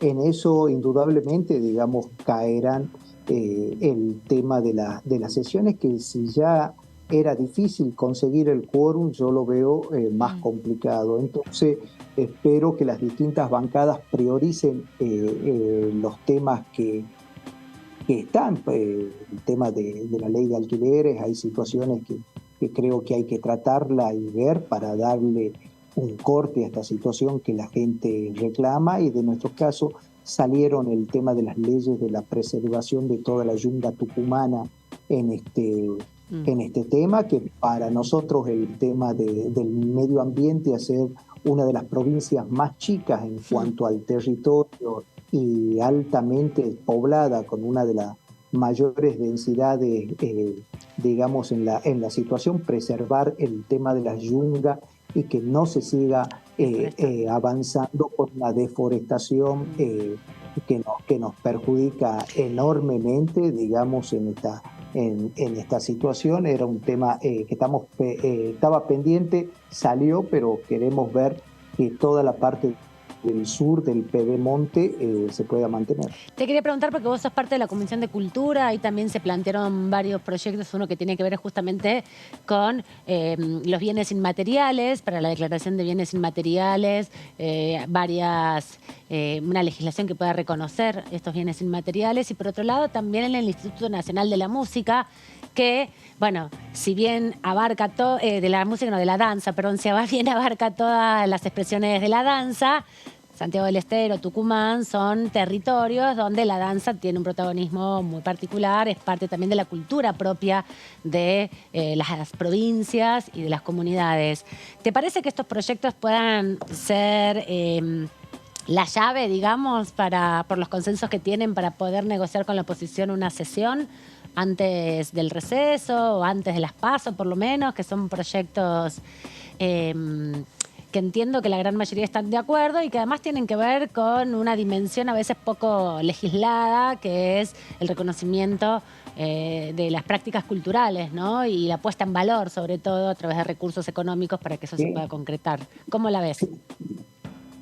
Sí, espero fervientemente, digamos, que sea la llave, y esa cuestión cultural de cada una de las provincias pueda tomar el valor. Para nosotros son cosas con las que nacemos, nos criamos y nos inculcan, más allá, digamos, del himno nacional, cantar la aurora en la escuela, a las mañanas, las danzas en nuestra situación. Pero más que eso también teníamos nuestros propios héroes. Por ejemplo, en el tema cultural de Bernabé Arauz. Bernabé Arauz, que para muchos no lo conocen, se está impulsando que sea un héroe nacional. Bien. Porque creemos que fue uno de los artífices de que Belgrano no retroceda hasta Córdoba cuando era el tema del éxodo. Cuando se dio la batalla de Tucumán,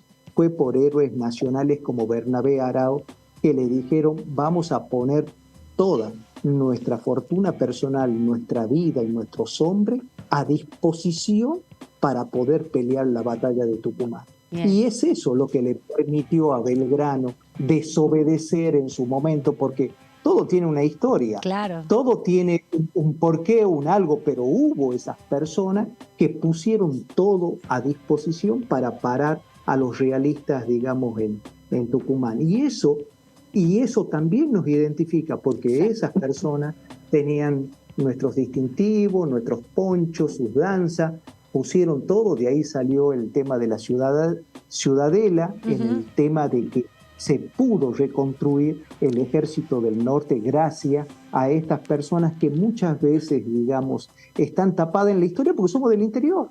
Exacto. Y gracias a ustedes, muchas cosas federales, tenemos nuestras propias historias y y sabemos, digamos, lo que ocurrió, y es bueno que todo el país lo conozca y que no haya tan solo, digamos, una historia centralista, una historia que se la ha contado, digamos, desde la capital nuestra, digamos, de los argentinos. Pero el interior también tiene sus héroes, también tiene sus personas que pelearon y fueron pilar fundamental para que esta Argentina sea tan grande y exista.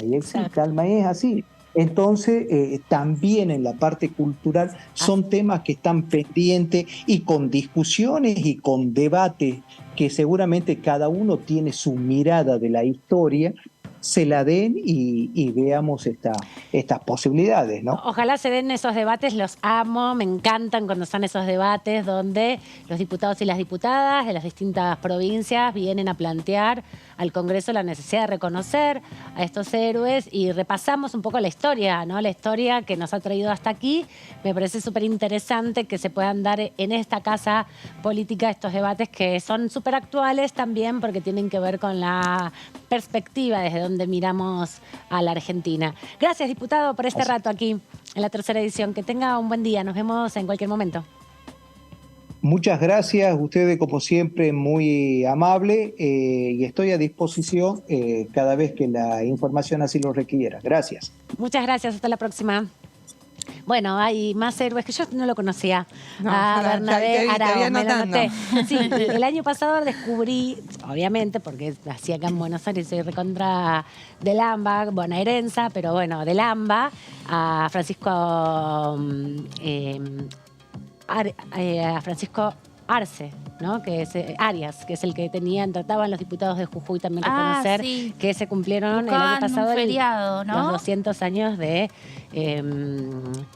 su muerte, porque fue uno de los generales independentistas también que junto con Belgrano, ayudando desde Jujuy, apoyando Belgrano, lograron el éxodo jujeño, y esto que nos contaba de Bernabé Araos, recién el diputado Fernández, sobre la batalla de Tucumán, que es una batalla súper importante, pero que también la revisamos solo cuando pasás por la secundaria y después pasás por las calles, acá en la Ciudad de Buenos Aires, que están los nombres de todos los héroes de la patria, pero nunca sabemos quiénes son, ¿no? Claro. Entonces tenemos solamente 2, 3. Por suerte Güemes fue recuperado. Sí, finalmente. Fue recuperado, pero hasta hoy hay personas que no saben bien el 17 de junio porque es feriado. Exacto. Desde 2017, ¿no? Es feriado. ¿Te acordás que es bastante Urtubey estuvo discutiendo mucho eso? Sí. No Juan Manuel, el hermano, ahora Rodolfo Urtubey. Rodolfo era senador. Que era senador y logró la aprobación del feriado de Güemes, que fue como revolucionario. Imagínate. Durante el gobierno de Macri, encima un feriado que no era fácil. Para nada fácil. Así que interesante también que sean estas discusiones. Muchas veces quedan ahí, bueno, soslayadas por otros debates, pero en definitiva esto es también lo que queríamos transmitirle y las dificultades que tienen también los diputados de las provincias para poder, no sé, imponer, traer algunos debates que el centralismo porteño intenta borrar del mapa o subsumir a 2, 3 referencias, también como un mecanismo para vaciar un poco de contenido la lucha federal que tuvo la Argentina por la constitución de su Estado, las peleas impresionantes que hubo entre unitarios y federales, que a veces las pasamos por arriba. Hay poco revisita a estos temas, sobre todo, Meli, porque no hay una gran industria cultural que desarrolle, por ejemplo, obras de teatro, películas sobre esta época. Es muy caro hacerlo. No tenemos muchos recursos en Argentina, pero no revisamos esa parte de la historia. No, y la historia oficial es como la que conocemos en la escuela. Cortita, además. Cortita también. Y vemos que también, Amanda, a lo largo de los años, cuando se va revisando la historia, bueno, aparece también el rol de muchas mujeres que tuvieron parte, ¿no? Ahí recordamos, hablábamos de Güemes, su hermana Machaca Güemes, que fue una de las más, Macacha Güemes, una de las más importantes de la red de espías, las mujeres que peleaban ahí con Güemes, de la red de espías y de comunicación. Hacían una red, se lo ponían en el ruedo de la ropa, en esas polleras gigantes que usaban. Sí, así que bueno, obviamente que todo lo que se puede hacer desde el Congreso, cuando fue la fecha en conmemoración de Güemes, pusimos un video al aire, ¿te acordás? Sí, obvio.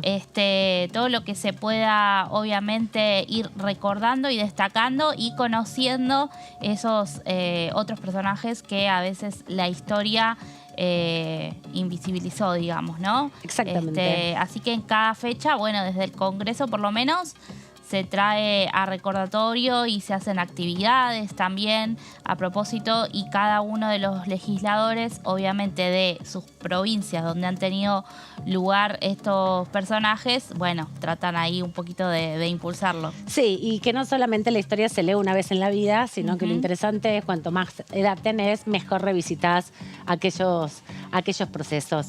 Vamos a hablar ahora de un proyecto que busca debatir aquí en la Cámara de Diputados y que tiene que ver un poco también de algún modo con esto que venimos conversando sobre los discursos oficiales y los discursos no oficiales de la historia, pero también sobre la transmisión de varios debates. Tiene que ver con la necesidad de regular los discursos de odio. Sancionar el negacionismo a propósito del discurso de la vicepresidenta Cristina Fernández este lunes, cuando se pudo traer al país un avión que era utilizado en los vuelos de la muerte en la última dictadura. Y allí en ese discurso Cristina Fernández pidió una ley sobre el negacionismo, se refirió a una legislación que existe en Alemania. Ahora vamos a ver un poco la legislación en algunos países, pero traje para comentar un poco el proyecto de Eduardo Fernández, que existe ya, o sea, en esta Cámara, y que es acompañado por otros diputados y diputadas del Frente de Todos, que propone incorporar como delito el negacionismo y o apología de genocidio y crímenes de lesa humanidad en el Código Penal. Este proyecto fue presentado originalmente en marzo del 2021, tiene continuidad con otros proyectos de otros diputados previos, como por ejemplo de Nilda Garré en el 2017, Horacio Pietragala en el 2019, y el proyecto del diputado Fernández volvió a ingresar a la Cámara en septiembre del 2022 porque había perdido estado parlamentario justo el mes donde estuvo el intento de asesinato a la vicepresidenta. Vamos a la siguiente placa para ver un poco de qué se trata. Hoy Jessy presentó uno nuevo, también la diputada Carolina Moisés. Bien. Lo presentó hoy. Bueno, quizás sea un debate que empiece a moverse en la Cámara de Diputados. En el proyecto de Fernández, se basa en las definiciones de genocidio y crímenes de lesa humanidad que establece el Estatuto de Roma y la Corte Penal Internacional en los artículos 6 y 7 está definido, y también, por supuesto, en otros tratados internacionales de derechos humanos que tienen jerarquía constitucional en nuestro país. El Estatuto de Roma, sobre el que se basa, fue adoptado por la Comunidad Internacional en 1998, crea esta Corte Penal Internacional Permanente con competencia sobre crímenes de genocidio, de lesa humanidad y de guerra también. En Argentina se ratificó este Estatuto de Roma en el 2001, así que desde ese entonces se adoptan las definiciones que están allí expresadas. Claro, lo que no tuvo todavía es la jerarquía constitucional, que es algo que podrían hacerlo, si bien están Argentina, a través de la aprobación en el 2001 de este estatuto, lo que hace es incorporarlo a su plexo normativo, a la legislación vigente, pero algo importante que todavía adeuda esta democracia con varias convenciones internacionales aprobadas posteriormente al año 94 es su incorporación al inciso 22 del artículo 75 de la Constitución, que le da una jerarquía diferente. Todos los tratados son importantes y son incorporados a la legislación, pero si están en este inciso 22 del artículo 75 de la Constitución, tienen nivel constitucional. Hay pocos. Y esto es una demanda que tienen los organismos de derechos humanos y también las organizaciones civiles de la Argentina, que se encuentran con ciertas limitaciones porque hemos escuchado candidatas a la presidencia que establecen que lo que digan las cortes internacionales o incluso los tratados internacionales no son aplicables al país, ¿no? No es que es extemporánea la comparación. Sí, totalmente. Bueno, y además es un debate en todo el mundo que estamos haciendo ahora. Vamos a la siguiente placa para ver cuáles son las sanciones que propone este proyecto. Prisión de 3 meses a 2 años y una multa económica de entre 10.000 pesos hasta 100.000 pesos.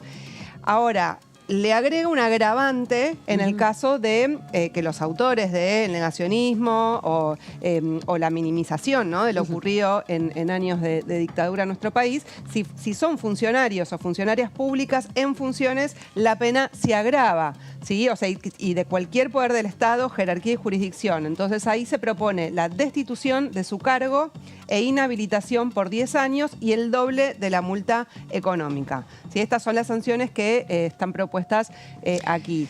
Claro, todo esto se vincula al debate sobre también la libertad de expresión, que es parte de las discusiones que hay en el mundo entero de cómo, respetando el derecho que tenemos las personas, a toda la ciudadanía, a decir lo que pensamos, no haya justamente en ese proceso una desnaturalización o un desconocimiento de los efectos nocivos que tienen determinados hechos de la historia, que siguen cometiéndose los delitos, de hecho, los crímenes de la última dictadura, en la desaparición forzada de personas y en la apropiación de los niños y las niñas durante la dictadura, se siguen cometiendo porque hay muchos datos que todavía no se conocen, ni de la identidad de los pibes apropiados, ni del destino de muchos desaparecidos. Esa es parte de la razón por la cual los crímenes siguen en acción, no es que terminaron en el pasado. Y por eso hay una discusión importante que no las leyes que buscan sancionar el negacionismo no van en contra de la libertad de expresión. Buscan establecer criterios sobre acuerdos democráticos de hechos horrorosos que están penados, que están ya condenados y que no se pueden desnaturalizar y deslegitimar, en definitiva. Claro. ¿No? Sí, recuerdo, Amanda, una intervención en un programa de televisión del escritor Martín Cohen, muy interesante, que siempre es bueno recordarla, donde justamente dice, estaba debatiendo con un funcionario del gobierno de Macri y decía, mira, la cifra de 30.000 es una construcción y que tiene un valor muy importante porque nunca se supo cuál es la cifra, porque justamente hubo desapariciones.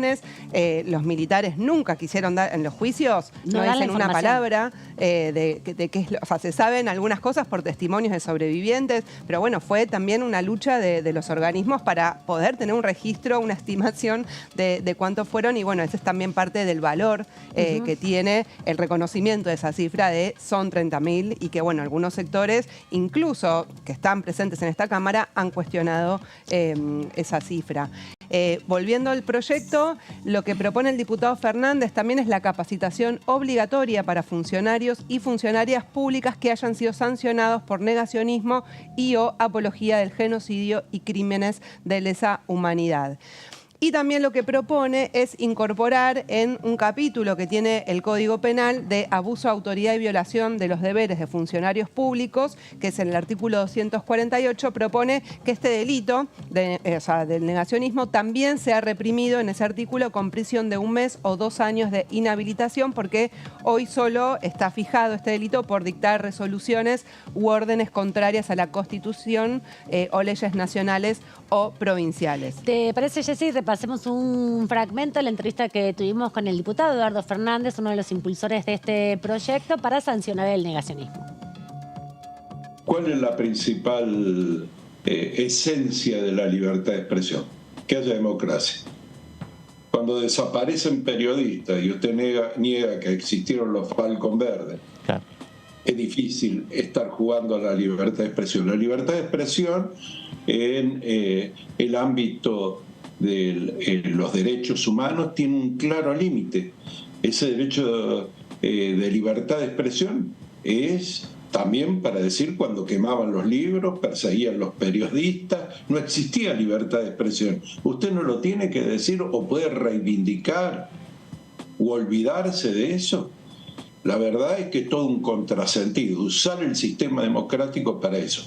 Usted ha sido elegido por estas leyes, por las que dieron la vida miles de argentinos, por lo que también el pueblo argentino ha hecho un recorrido histórico de memoria, verdad y justicia, que hemos sido ejemplo del mundo.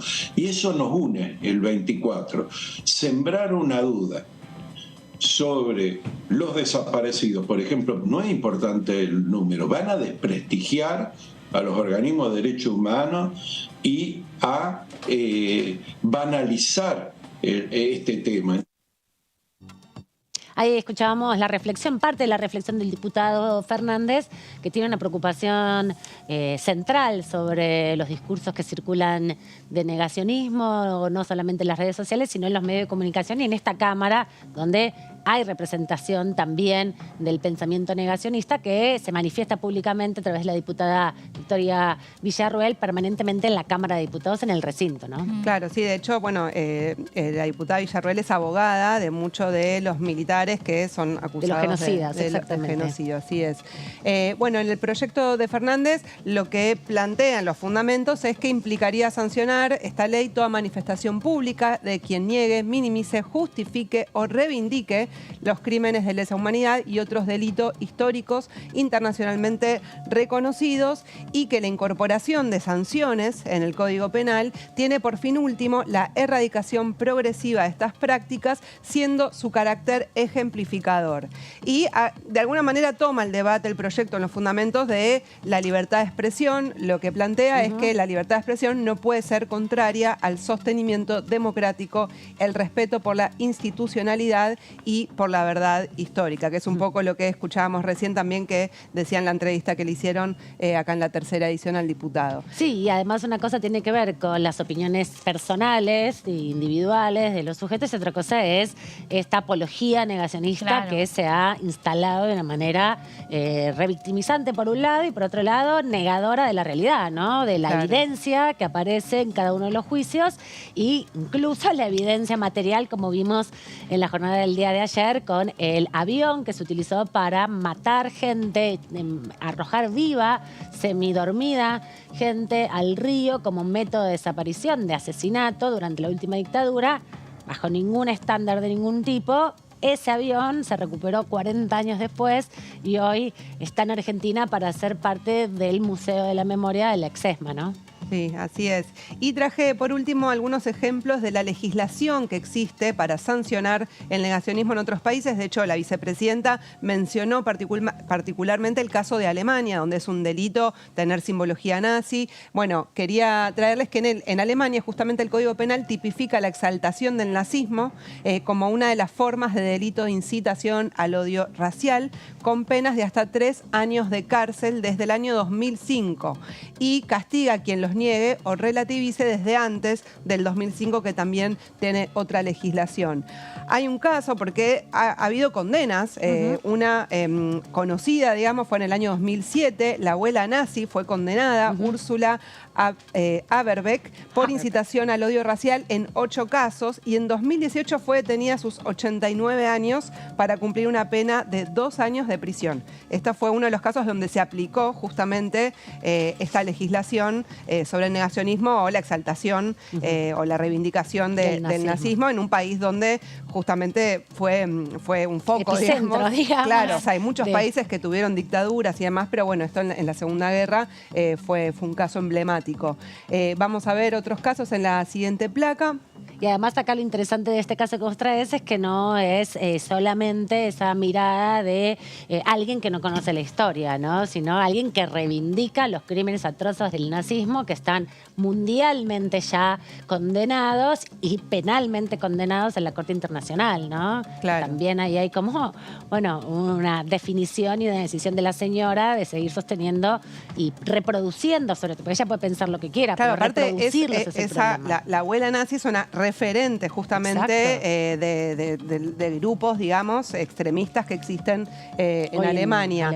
Vamos a ver ahora el caso de Francia, que también considera delitos penales la apología de los crímenes de guerra y contra la humanidad como el negacionismo del Holocausto, con penas de 1 a 5 años de prisión. Y quería traer un caso emblemático de la aplicación de estas sanciones a un político. Justamente en 2017, el líder del Frente Nacional, Jean-Marie Le Pen, fue multado con 30.000 euros por afirmar que las cámaras de gas nazi fueron un detalle en la historia de la guerra. también tuvo declaraciones contra gitanos, entonces sobre eso también le hicieron otra multa. Bueno, quizás nos suena igual como poco, ¿no? Por el nivel de ataque y por el rol que tiene también, ¿no? Claro, exactamente. Bueno, hoy es su hija, Marine Le Pen, quien es la figura central de este espacio, que también para intentar limar como estas declaraciones, pero bueno, es el líder de este espacio político que hoy existe. Y Austria tiene las penas más duras con prisión de entre 1 y 10 años y en caso de especial peligrosidad hasta 20 años. Todos verán que son países donde, bueno, Francia sufrió la ocupación nazi, o sea, son lugares donde justamente tuvo mucho peso en la historia de esos países. Así que, bueno, estos son algunos, hay muchos otros que también en Chile se había empezado a discutir. No sé si finalmente se aprobó, pero hace algunos años también estaban discutiendo, porque, bueno, ahí también hay presencia de distintos grupos. En España tiene legislación, pero hubo fallos judiciales donde plantearon que la libertad de expresión estaba por encima, entonces no llegaron a concretarse en sanciones, ¿no? Pero bueno, ese es un debate, en algunos países está ese tironeo, ¿no? Claro, parte de la discusión también tiene que ver, Jessy y Meli, con que en definitiva todo esto busca limitar la promoción de todas estas expresiones odiantes que buscan eliminar a las personas, en definitiva, ¿no? A sus contrincantes, sean políticos o ideológicos en ese sentido. Y por eso las leyes para sancionar el negacionismo lo que buscan es, bueno, sostener los valores democráticos, sobre todo, volver a reconectar, en definitiva, el valor de la evidencia, el valor de la verdad ante hechos atroces que buscaron ser ocultados, ¿no? Porque durante el nazismo, si bien se conocía la existencia de los campos de exterminios, no había conciencia profunda del nivel de violencia que luego los testimonios, Primo Levi, entre muchos otros, gran testimoniante, fundamental en la cultura mundial, sobre el horror del campo de concentración y la construcción y la dinámica social nociva que tiene el campo de concentración, que en el nazismo fueron los campos de exterminio y en Argentina fueron los centros clandestinos de detención. Por eso la relación y el paralelismo. De hecho, cientos de denuncias y cientos de páginas también en el Nunca Más, como gran testimonio de la democracia sobre lo que sucedió en el terrorismo de Estado, donde los testimoniantes afirman el ensañamiento contra los detenidos desaparecidos judíos con discursos nazis como forma de tortura, ¿no? Y con esvásticas en sus cuerpos como forma de tortura. Así que no hay mucha distancia, está todo vinculado y es una preocupación que a 40 años de recuperación democrática me parece interesante tenerla presente, ¿no? Sí, sobre todo veremos también en la renovación de la Cámara, esperando no que haya más representación de legisladores negacionistas, pero no lo sabemos. Sí, es lo que parece que va a suceder. El bloque de Javier Milei, bueno, como decíamos, la diputada Villarroel siempre se ha manifestado de esta manera y se estima que va a crecer esa bancada. Veremos quiénes son. Ya anduvimos escuchando algunos, igual con otro tipo de expresiones, no de la dictadura, pero sí para las personas con discapacidad. Es difícil pensar hoy en cómo está el panorama en el Congreso y también obviamente esta pelea política, este debate político tan fuerte entre las dos principales fuerzas que un poco me hace recordar también a la discusión que hay en torno a los discursos de odio, cuando se empezó también a deslizar una posibilidad de abrir una discusión sobre eso. Bueno, también la libertad de expresión fue el reclamo más fuerte de Juntos por el Cambio, de decir que no iban a votar ninguna ley mordaza. Me parece que para votar un proyecto de este tipo se requiere inevitablemente de los acuerdos políticos. Y de un debate con un poco más de profundidad, digamos. Exactamente. ¿no? Solo 140 caracteres de Twitter, ¿no? Me parece no banalizarlo porque es compleja la situación que se vive hoy ya con los discursos de odio. El negacionismo es como un paso más, ¿no? Además de eso. Pero hoy es una fecha importante, además de lo del orgullo, porque es el cumpleaños de Tati Almeida. Queríamos asociar esta información o este informe de Jessy con respecto al negacionismo, porque Tati es una referente de Madres de Plaza de Mayo, línea fundadora. Y de hecho estuvo presente este lunes, cuando hicieron el acto donde habló la vicepresidenta, habló Sergio Massa, y también, estuvo este reclamo de una ley de negacionismo para sancionar el negacionismo. Allí, estuvo presente y fue muy aplaudida también Tati Almeida, que le mandamos un feliz cumpleaños. Obvio. Fue muy celebrada en el día de hoy. Tati Almeida, cuyo único hijo fue desaparecido. Alejandro Martín Almeida, que estudiaba medicina y trabajaba en Telam, un colega nuestro, periodista también, desapareció al inicio de la dictadura, fue de los primeros desaparecidos, digamos, de la primera camada de desaparecidos al principio de los primeros días de la dictadura cívico-militar. Estaba por dar un examen y nunca más Tati Almeida supo de él. Todavía está buscando justicia para su hijo. Sí ha publicado varios libros de poesía donde ha recuperado parte de su historia, ¿no? Que fueron interpretados por grandes actores y actrices argentinas. Así que feliz cumpleaños, Tati Almeida, y gracias por toda esa lucha fundamental que sigue sosteniendo aún hoy. Bueno, llegamos al final. Nos vemos. Así es. Nos vemos próximamente. Hasta la próxima. Meli, que la pasen bien, quédense por aquí, que seguimos con más información en DTV y en un rato a las 23, Todo Cultura.